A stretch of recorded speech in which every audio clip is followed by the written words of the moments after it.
Son las 9:08 de la mañana, continuamos en ampliación de noticias y ya Fernando había adelantado que tenemos en la cabina de RPP a Vladimir Padilla, abogado penalista de la Universidad Católica, y también nos acompaña el doctor Juan Peña, abogado penalista.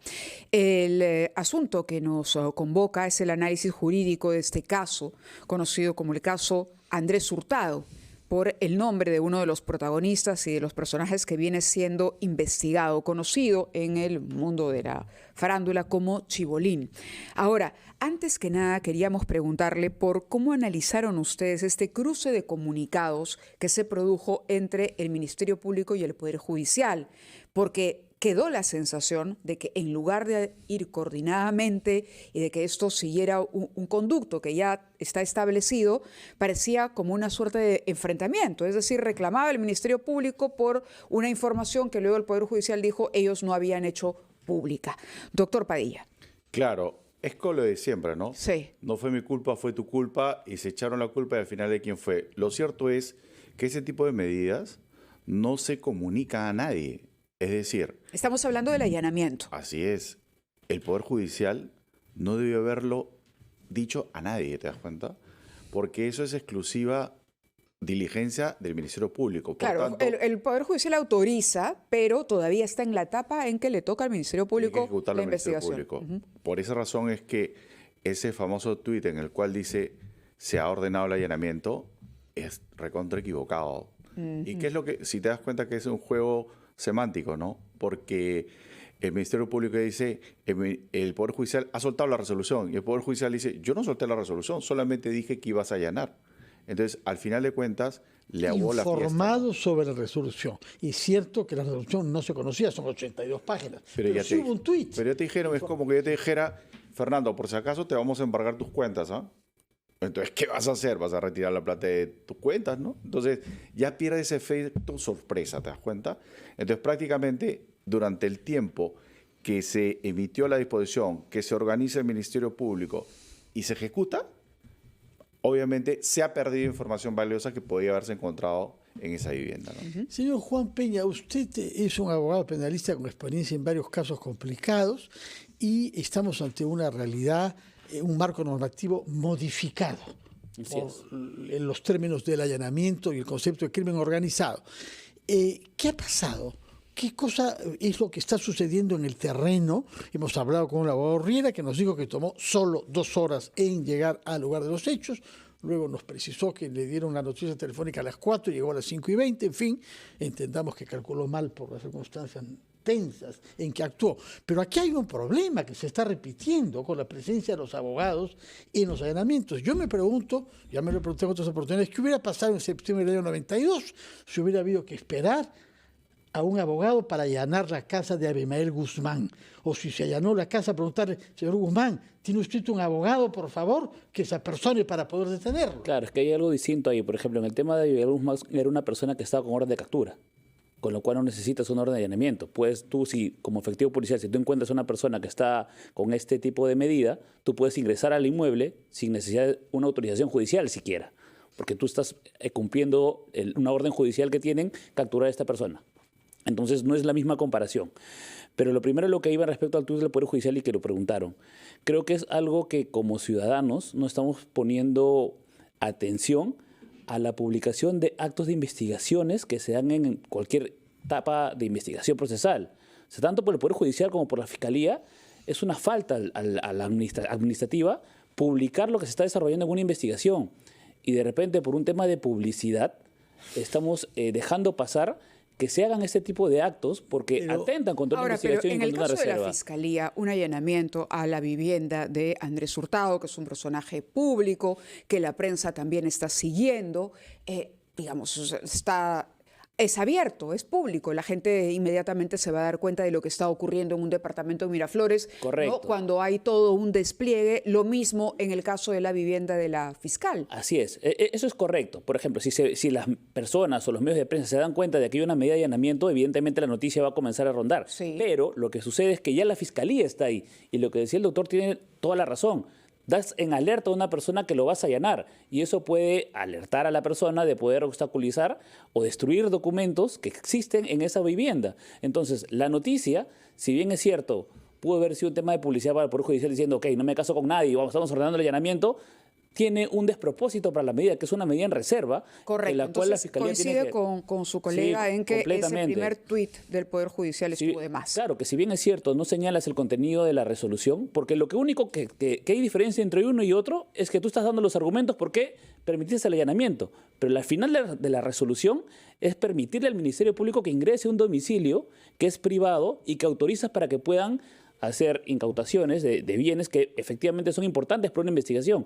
Pero si tú pones sobre alerta a la persona, de alguna manera le estás permitiendo tener un tiempo de poder destruir algún objeto que pueda ser útil para la investigación del fiscal. Quisiera también hacerles una pregunta a ambos sobre lo que ha dicho hoy el doctor Riera. Él dice que esta declaración de la señora Ciucho, que públicamente señal abierta, dijo que Andrés Hurtado había pedido $1 millón para la devolución de un oro incautado a la familia Muley, no está dentro del expediente y que por lo tanto no tiene ninguna relevancia para el caso, que él no tendría que responder sobre esta declaración que ha sido en televisión nacional, pero que mientras no esté en el documento, en la carpeta, no está considerado. Eso es verdad. Lo que pasa es que el Ministerio Público va a tener que ingresar esta información mediante algún documento, haciendo la transcripción de la noticia, ingresando a la carpeta fiscal y luego de eso se les dará preguntas al investigado respecto a ello.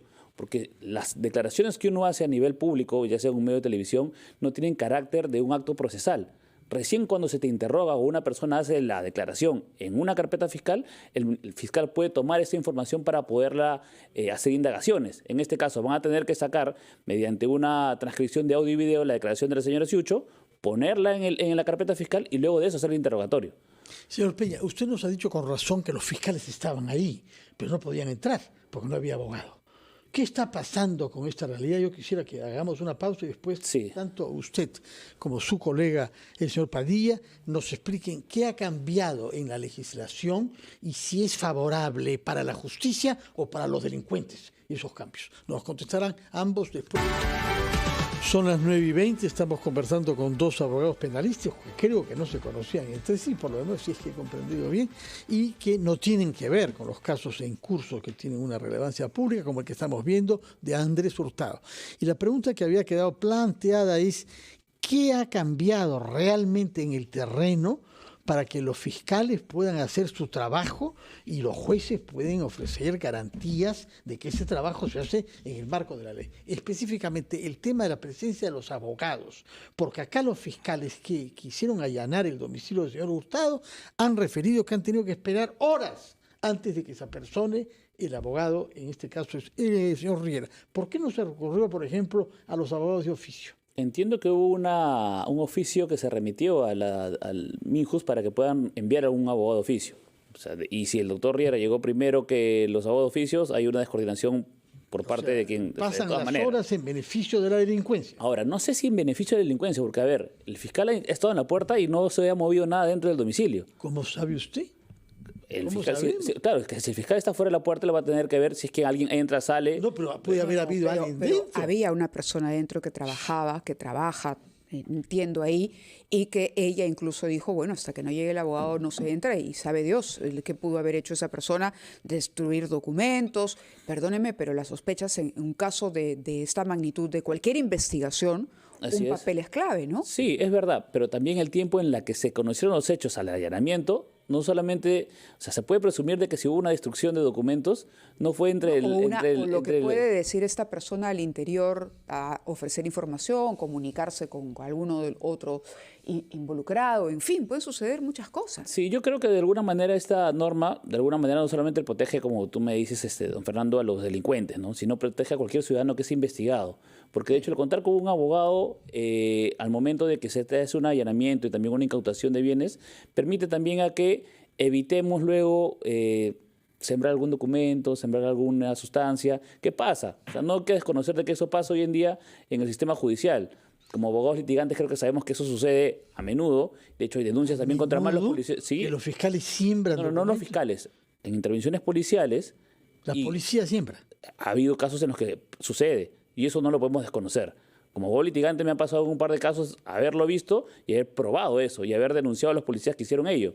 Entonces, sí creo que, además que la carga de la prueba siempre está por parte de la Fiscalía, tenemos un derecho como ciudadanos de poder por lo menos estar protegidos, que mientras alguien ingresa a tu domicilio, tienes una persona garante de que va a poder ver qué van a incautar, qué están decomisando y quiénes están ingresando al domicilio. Porque hoy en día las medidas de allanamiento autorizan a 2 o 3 personas, pero ingresan 15.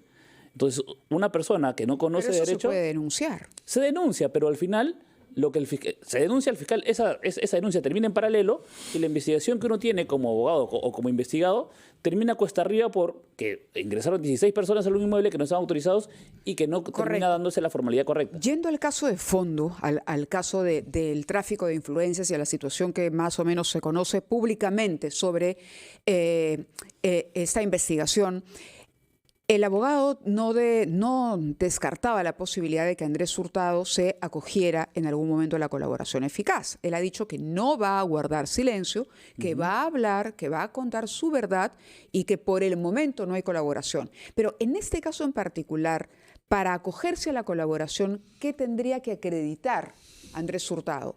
Porque entiendo que si se trata de una organización criminal debería tener información sobre alguien que está jerárquicamente por encima de él. Entonces, ¿cómo? A ver, en primer lugar, haciendo un resumen de todo lo que hemos hablado. Acá hay un caso de tráfico de influencias. El principal culpable de la lucha contra la delincuencia y el fracaso es el Congreso. ¿Por qué? Porque ya hemos visto, no es el primer caso. En ningún país civilizado se ve que un allanamiento ordenado por la Fiscalía tenga que ser comunicado a la Fiscalía, a la defensa. ¿Por qué? Porque pierdes ese sentido. Es decir, el tema en concreto de buscar elementos de prueba, y siempre partimos de la buena fe de la Fiscalía y de las autoridades. Siempre pueden haber excesos, pero si tú buscas, como en este caso, que venga el abogado defensor, definitivamente lo que va a pasar es esto. Vas a demorar 2, 3, 4 horas, 5 horas, y lo que sucede es que nosotros no tenemos una pluralidad ni inmensidad de defensores públicos. Peor aún, si tú quieres trabajar en crimen organizado, no detienes a uno, o sea, haces un operativo de 40, 50 inmuebles. ¿Y dónde vas a encontrar los abogados? Eso nunca ha existido antes en el Perú, pero gracias al Congreso, a partir de agosto de este año, se ha hecho eso. Segundo punto, respecto a lo que tú señalabas sobre la suficiencia probatoria, cuidado. Ya cuando se ha dispuesto la detención preliminar contra Andrés Hurtado, el juez ha evaluado elementos de prueba, no solo el aspecto de la señora Sucho, ha evaluado otros elementos de prueba de cargo contra él y contra la señora fiscal Peralta. Y les ha dicho, check, ustedes sí hay elementos para atribuirle la comisión de delito a ambos. Solo ha marcado la diferencia. Contra la señora Peralta, usted tiene un domicilio y yo creo que a usted la puede investigar en libertad. Pero frente al señor Hurtado ha dicho, oiga, usted no sé dónde vive, no lo puedo ubicar. Claro. Eso sí es ratificado en control de identidad.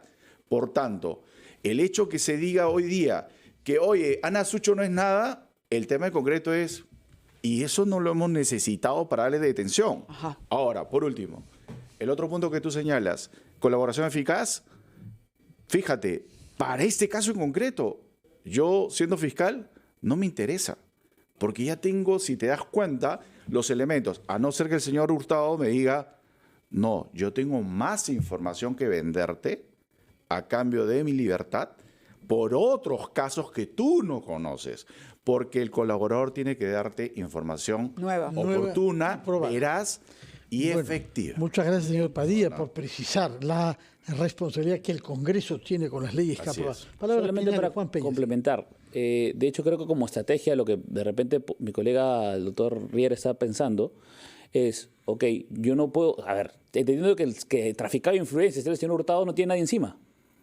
o sea, no puede echar a nadie. Entonces lo que tendría que hacer es casos paralelos o de otras personas para poder canjearlo con la Fiscalía. Ahora, lo que creo que está yendo como estrategia es, va a aceptar seguramente un tráfico de influencias con el cual la pena tiene menor a 5 años, por ser su primera vez, con lo cual tendría una pena suspendida. Y él fácilmente podría decir... Eso ha aumentado hasta 5 años. Él fácilmente podría decir, ok, me acojo a la confesión sincera o una terminación anticipada, estos son mis delitos, firmo donde tengo que firmar y me voy a mi casa. Y chao. Claro. Exacto. Muy bien. Gracias a ambos por estar con nosotros esta mañana. Gracias a ustedes. Este caso. Días. Tenemos información ahora en vivo con Diana Falcón. Adelante, Diana.